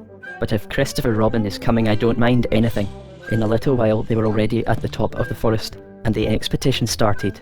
First came Christopher Robin and Rabbit, then Piglet and Pooh, then Kanga, with Roo in her pocket, and Owl, then Eeyore, and, at the end, in a long line, all Rabbit's friends and relations. I didn't ask them, explained Rabbit carelessly. They just came. They always do. They can march at the end, after Eeyore. What I say, said Eeyore, is that it's unsettling. I didn't want to come on this expo, what Pooh said. I only came to oblige. But here I am, and if I am at the end of the expo what we're talking about, then let me be the end. But if every time I want to sit down for a little rest, I have to brush away half a dozen of Rabbit's smaller friends and relations first, then this isn't an expo, whatever it is, at all. It's simply a confused noise. That's what I say. I say what Eeyore means, said Owl. If you ask me, I'm not asking anybody, said Eeyore. I'm just telling everybody. We can look for the North Pole, or we can play Here We Go Gathering Nuts in May with the end part of an ant's nest. It's all the same to me. There was a shout from the top of the line. Come on, called Christopher Robin. Come on, called Pooh and Piglet. Come on, called Owl. We're starting, said Rabbit. I must go. And he hurried off to the front of the expedition with Christopher Robin. All right, said Eeyore. We're going. Only don't blame me. So off they all went to discover the pole. And as they walked, they chattered to each other of this and that, all except Pooh, who was making up a song. This is the first verse, he said to Piglet, when he was ready with it. First verse of what? My song. What song? This one. Which one? Well, if you listen, Piglet, you'll hear it. How do you know I'm not listening? Pooh couldn't answer that one, so he began to sing. They all went off to discover the pole. Owl and Piglet and Rabbit and all. It's a thing you discover, as I've been told, by Owl and Piglet and Rabbit and all.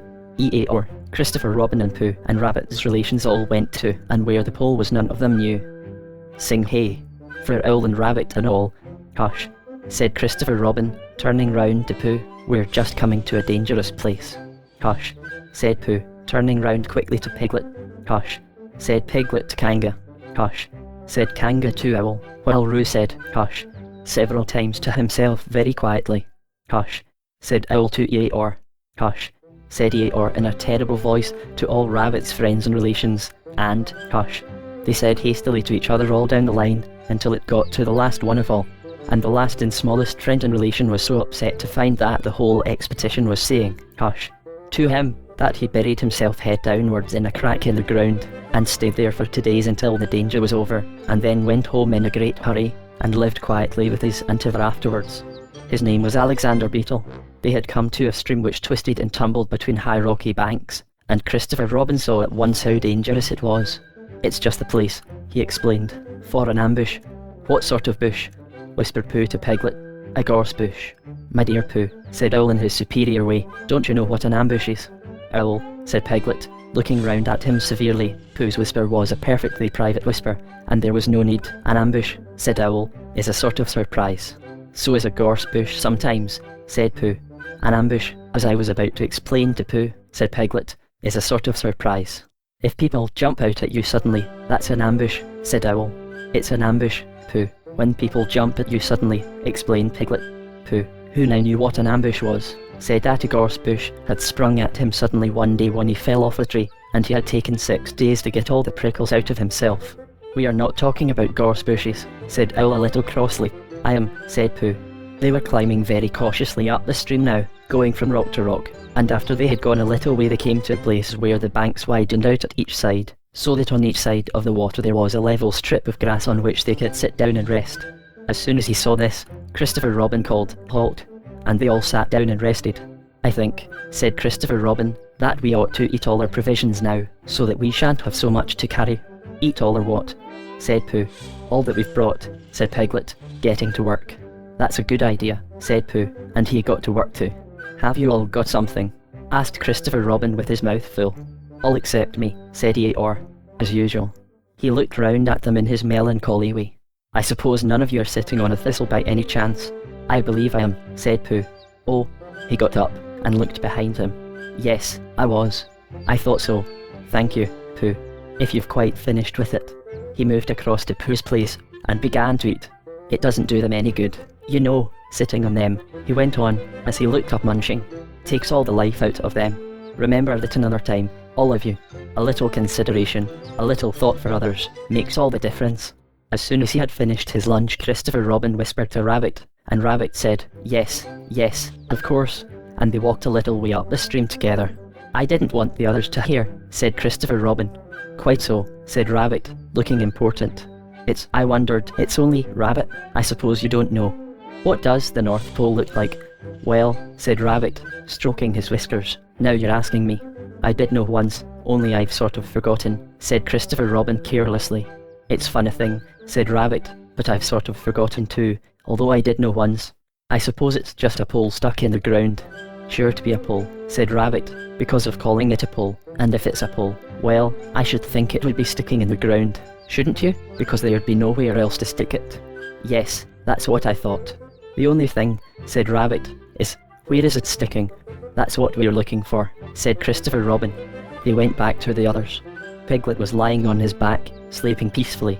Roo was washing his face and paws in the stream, while Kanga explained to everybody proudly that this was the first time he had ever washed his face himself, and Owl was telling Kanga an interesting anecdote full of long words like encyclopedia and rhododendron, to which Kanga wasn't listening. I don't hold with all this washing, grumbled Eeyore. This modern behind-the-ears nonsense. What do you think, Pooh? Well, said Pooh, I think, but we shall never know what Pooh thought, for there came a sudden squeak from Roo, a splash, and a loud cry of alarm from Kanga. So much for washing, said Eeyore.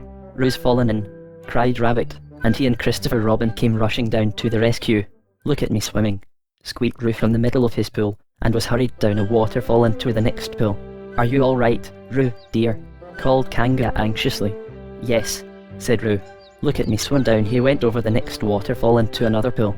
Everybody was doing something to help. Piglet, wide awake suddenly, was jumping up and down and making, ooh, I say, noises. Owl was explaining that in a case of sudden and temporary immersion the important thing was to keep the head above water. Kanga was jumping along the bank, saying, Are you sure you're all right, Roo dear? To which Roo, from whatever pool he was in at the moment, was answering, Look at me swimming. Eeyore had turned round and hung his tail over the first pool into which Roo fell, and with his back to the accident was grumbling quietly to himself, and saying, All this washing, but catch on to my tail, little Roo, and you'll be all right. And Christopher Robin and Rabbit came hurrying past Eeyore, and were calling out to the others in front of them. All right, Roo, I'm coming, called Christopher Robin. Get something across the stream lower down, some of you fellows, called Rabbit. But Pooh was getting something. 2 pools below Roo he was standing with a long pole in his paws, and Kanga came up and took one end of it, and between them they held it across the lower part of the pool, and Roo, still bubbling proudly, Look at me swimming, drifted up against it, and climbed out. Did you see me swimming? Squeaked Roo excitedly, while Kanga scolded him and rubbed him down. Pooh, did you see me swimming? That's called swimming. What I was doing. Rabbit, did you see what I was doing? Swimming. Hello, Piglet. I say, Piglet, what do you think I was doing? Swimming. Christopher Robin, did you see me? But Christopher Robin wasn't listening. He was looking at Pooh. Pooh, he said, where did you find that pole? Pooh looked at the pole in his hands. I just found it, he said. I thought it ought to be useful. I just picked it up. Pooh, said Christopher Robin solemnly, the expedition is over. You have found the North Pole. Oh, said Pooh. Eeyore was sitting with his tail in the water when they all got back to him. Tell Roo to be quick, somebody, he said. My tail's getting cold. I don't want to mention it, but I just mention it. I don't want to complain, but there it is. My tail's cold. Here I am, squeaked Roo. Oh, there you are. Did you see me swimming? Eeyore took his tail out of the water and swished it from side to side. As I expected, he said. Lost all feeling. Numbed it. That's what it's done. Numbed it. Well, as long as nobody minds, I suppose it's all right. Poor old Eeyore. I'll dry it for you, said Christopher Robin, and he took out his handkerchief and rubbed it up. Thank you, Christopher Robin. You're the only one who seems to understand about tails. They don't think that's what's the matter with some of these others. They've no imagination. A tail isn't a tail to them, it's just a little bit extra at the back. Never mind, Eeyore, said Christopher Robin, rubbing his hardest. Is that better? It's feeling more like a tail perhaps. It belongs again, if you know what I mean. Hello, Eeyore, said Pooh, coming up to them with his pole. Hello, Pooh. Thank you for asking, but I shall be able to use it again in a day or two. Use what? Said Pooh. What we are talking about. I wasn't talking about anything, said Pooh, looking puzzled. My mistake again. I thought you were saying how sorry you were about my tail being all numb, and could you do anything to help? No, said Pooh. That wasn't me, he said. He thought for a little and then suggested helpfully. Perhaps it was somebody else. Well, thank him for me when you see him.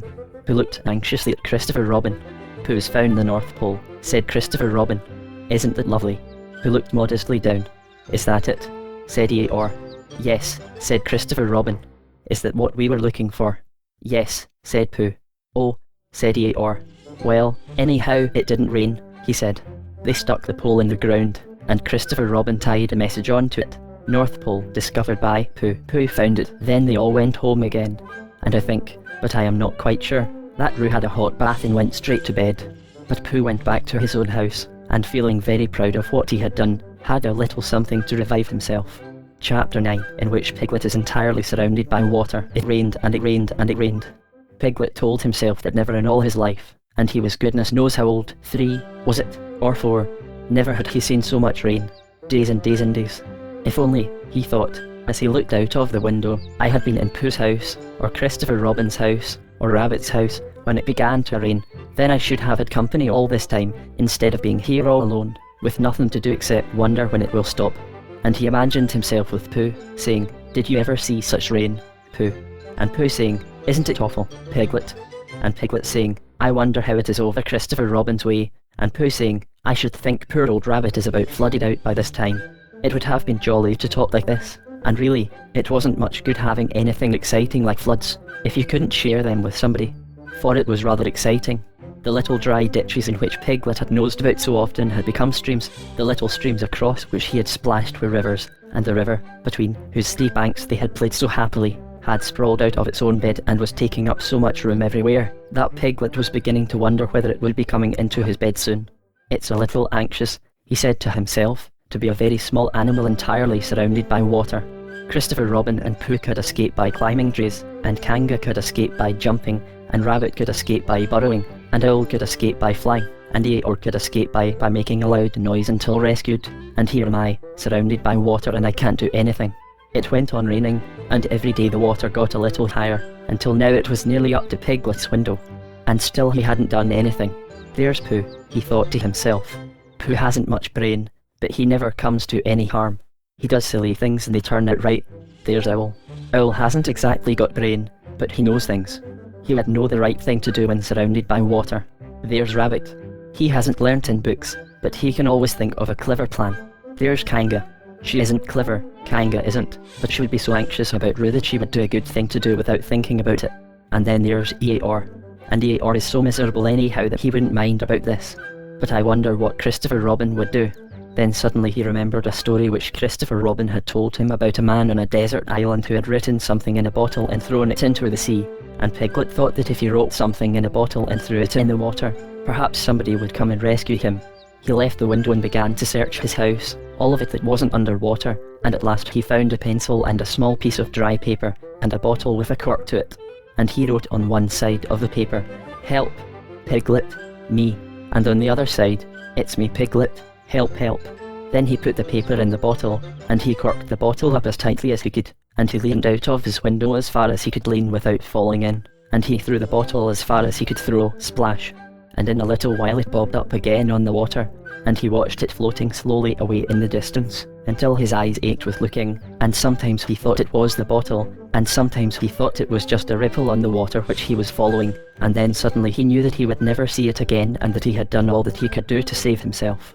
So now, he thought, somebody else will have to do something, and I hope they will do it soon, because if they don't I shall have to swim, which I can't, so I hope they do it soon.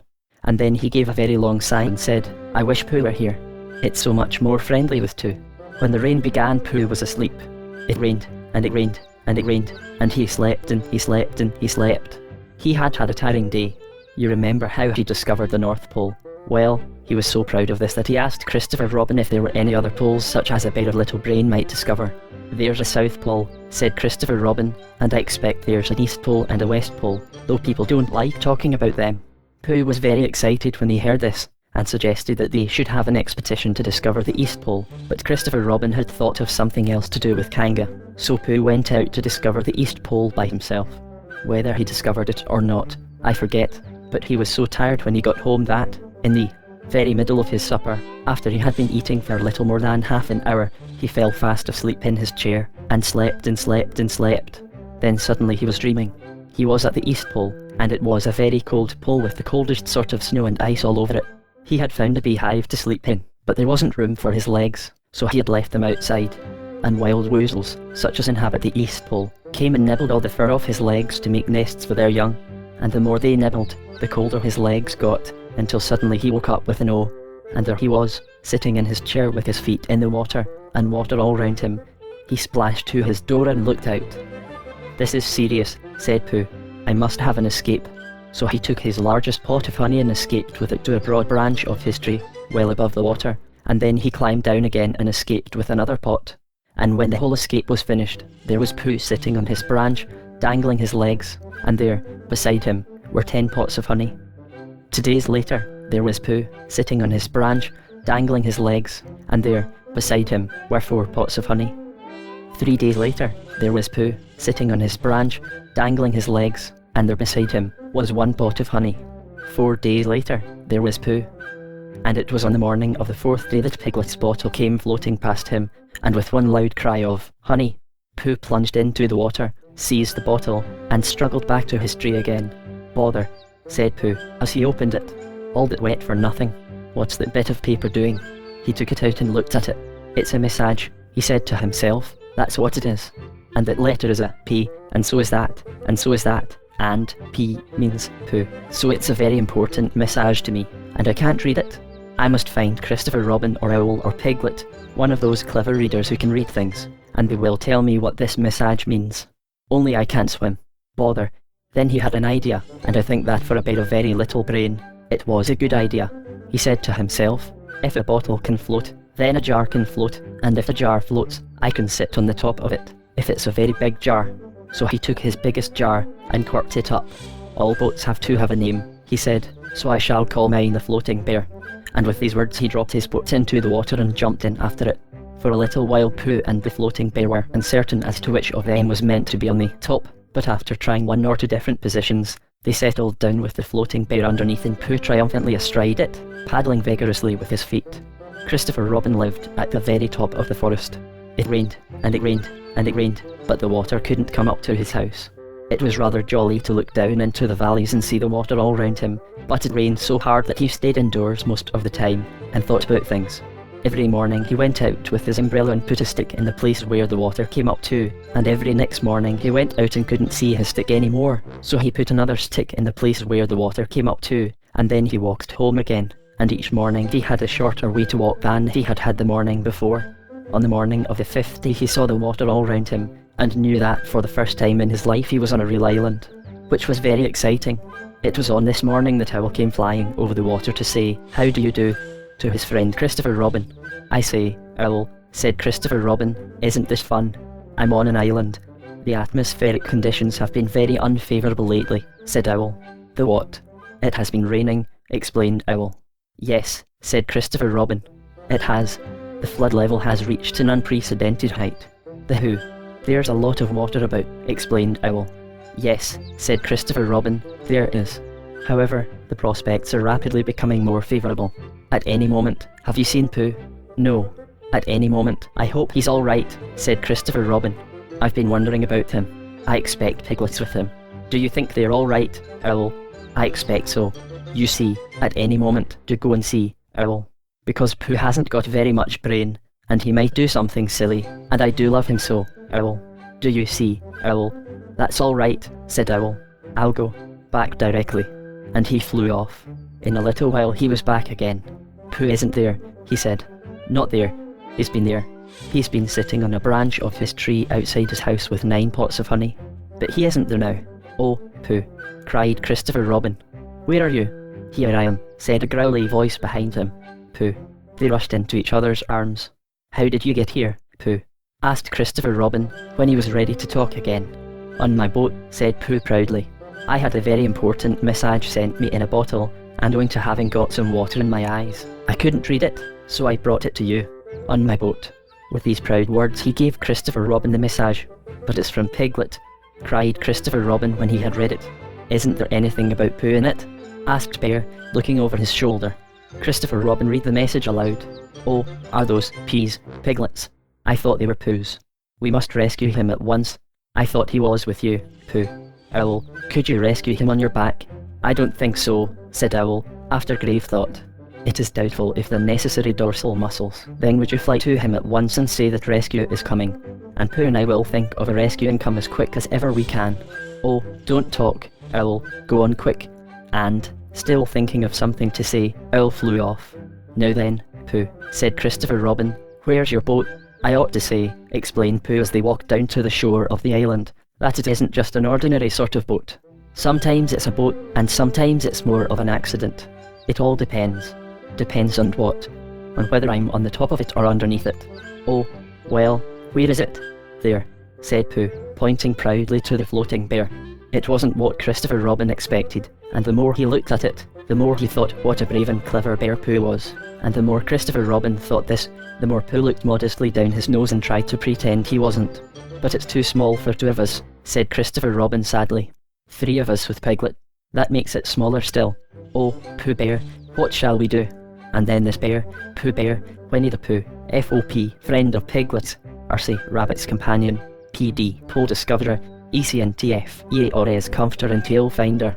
In fact, Pooh himself said something so clever that Christopher Robin could only look at him with mouth open and eyes staring, wondering if this was really the bear of very little brain whom he had known and loved so long. We might go in your umbrella, said Pooh. We might go in your umbrella, said Pooh. We might go in your umbrella, said Pooh. For suddenly Christopher Robin saw that they might. He opened his umbrella and put it point downwards in the water. It floated but wobbled. Pooh got in. He was just beginning to say that it was all right now, when he found that it wasn't, so after a short drink, which he didn't really want, he waded back to Christopher Robin. Then they both got in together, and it wobbled no longer. I shall call this boat the Brain of Pooh, said Christopher Robin, and the Brain of Pooh set sail forthwith in a southwesterly direction, revolving gracefully. You can imagine Piglet's joy when at last the ship came in sight of him. And after years he liked to think that he had been in very great danger during the terrible flood, but the only danger he'd really been in was the last half hour of his imprisonment, when Owl, who had just flown up, sat on a branch of his tree to comfort him, and told him a very long story about an ant who had once laid a seagull's egg by mistake, and the story went on, rather like this sentence, until Piglet, who was listening out of his window without much hope, went to sleep quietly and naturally, slipping slowly out of the window towards the water until he was only hanging on by his toes, at which moment, luckily, a sudden loud squawk from Owl, which was really part of the story, being what his aunt said, woke the Piglet up and just gave him time to jerk himself back into safety and say, "How interesting." And did she? When, well, you can imagine his joy when at last he saw the good ship, Brain of Pooh, Captain, C. Robin, First Mate, P. Bear, coming over the sea to rescue him. And as that is really the end of the story, and I am very tired after that last sentence, I think I shall stop there.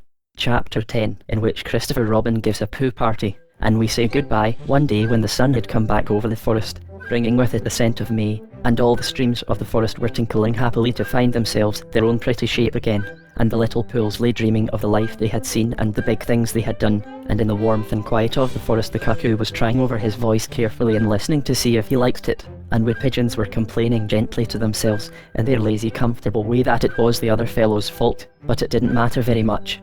On such a day as this Christopher Robin whistled in a special way he had, and Owl came flying out of the 100-acre wood to see what was wanted. "Owl," said Christopher Robin, "I am going to give a party." "You are you?" said Owl. "And it's to be a special sort of party, because it's because of what Pooh did when he did what he did to save Piglet from the flood." "Oh, that's what it's for, is it?" said Owl. "Yes, so will you tell Pooh as quickly as you can, and all the others, because it will be tomorrow." "Oh, it will it?" said Owl, still being as helpful as possible. "So will you go and tell them, Owl?" Owl tried to think of something very wise to say, but couldn't, so he flew off to tell the others. And the first person he told was Pooh. "Pooh," he said, "Christopher Robin is giving a party." "Oh," said Pooh, and then seeing that Owl expected him to say something else, he said, "Will there be those little cake things with pink sugar icing?" Owl felt that it was rather beneath him to talk about little cake things with pink sugar icing, so he told Pooh exactly what Christopher Robin had said, and flew off to Eeyore. "A party for me," thought Pooh to himself. "How grand." And he began to wonder if all the other animals would know that it was a special Pooh party, and if Christopher Robin had told them about the floating bear and the Brain of Pooh and all the wonderful ships he had invented and sailed on, and he began to think how awful it would be if everybody had forgotten about it, and nobody quite knew what the party was for. And the more he thought like this, the more the party got muddled in his mind, like a dream when nothing goes right. And the dream began to sing itself over in his head until it became a sort of song. It was an anxious Pooh song. 3 cheers for Pooh. For who? For Pooh. Why, what did he do? I thought you knew. He saved his friend from the wetting. 3 cheers for Bear. For where? For Bear. He couldn't swim, but he rescued him. He rescued who? Oh, listen, do. I'm talking of Pooh. Of who? Of Pooh. I'm sorry, I keep forgetting. Well, Pooh was a bit of enormous brain. Just say it again. Of enormous brain. Of enormous what? Well, he ate a lot, and I don't know if he could swim or not, but he managed to float on a sort of boat. On a sort of what? Well, a sort of pot. So now let's give him 3 hearty cheers. So now let's give him 3 hearty witches. And hope he'll be with us for years and years, and grow in health and wisdom and riches. 3 cheers for Pooh. For who? For Pooh. 3 cheers for Bear. For where? For Bear. 3 cheers for the wonderful Winnie the Pooh. Just tell me, somebody, what did he do? While this was going on inside him, Owl was talking to Eeyore. Eeyore, said Owl. Christopher Robin is giving a party. Very interesting, said Eeyore. I suppose they will be sending me down the odd bits which got trodden on. Kind and thoughtful. Not at all, don't mention it. There is an invitation for you. What's this like? An invitation? Yes, I heard you. Who dropped it? This isn't anything to eat. It's asking you to the party. Tomorrow. Eeyore shook his head slowly. You mean Piglet? The little fellow with the excited ears? That's Piglet. I'll tell him. No, said Owl, getting quite fussy. It's you. Are you sure? Of course I'm sure. Christopher Robin said. All of them. Tell all of them. All of them, except Eeyore. All of them, said Owl sulkily. Ah, said Eeyore. A mistake, no doubt, but still, I shall come. Only don't blame me if it rains. But it didn't rain.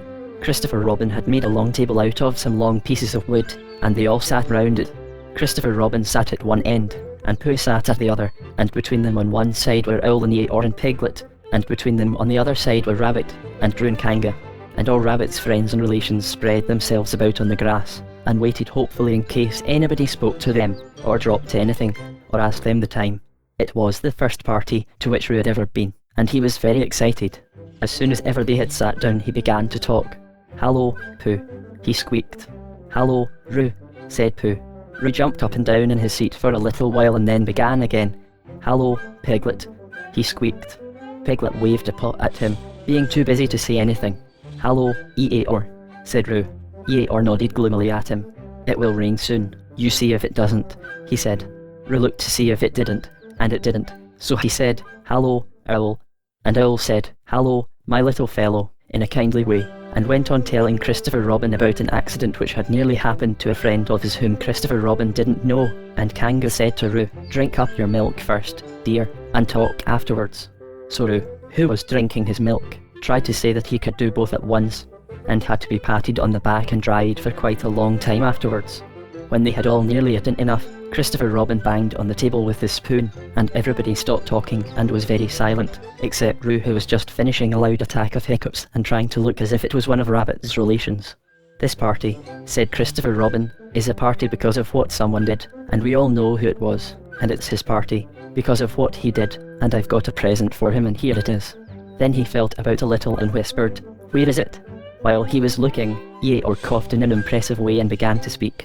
Friends, he said, including oddments, it is a great pleasure, or perhaps I had better say it has been a pleasure so far, to see you at my party.